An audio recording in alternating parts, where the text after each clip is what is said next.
Also tonight, multiple cars broken into, quality of life disrupted across some of Rochester's nicest and most popular neighborhoods. Police launching a new weapon to crack down on crime.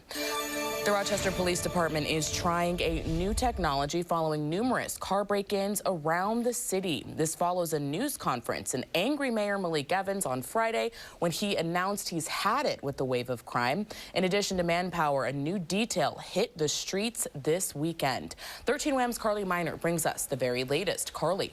Yeah, Karen, Rochester Police Chief David Smith explained these license plate readers will generate an officer response for any report of a car that is broken into. After a string of car break-ins, the Rochester Police Department is trying a new technology that many law enforcement agencies are using: license plate readers. We've all seen over the past several weeks, months, that there's been a huge increase in car break-ins here in the city of Rochester, where we're dealing some nights with 30, 40, 50 cars that have been broken into. Rochester Police Captain Greg Bello says it's not necessarily to steal the vehicle or property inside, but simply just to do so. We have 5 of the poorest zip codes in New York State are right here in the city of Rochester. Broken glass, it's not just an inconvenience. If you're struggling to get to work, the stolen Hyundais and Kias, frequently those are people that have jobs that are trying to get to work and now can't. People that can't afford to replace some of the damage that's being done to these vehicles.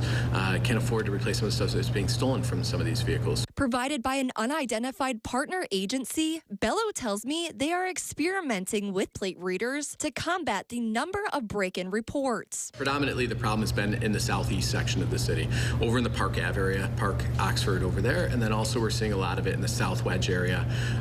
Manor Parkway was just some issues last week. But how do these readers work? According to Chief Smith, any report of a car that was broken into will generate an officer response, allowing authorities to investigate in real time. We're deploying resources down there. We've been pretty successful over the last few days in that there hasn't been any major activity associated with it.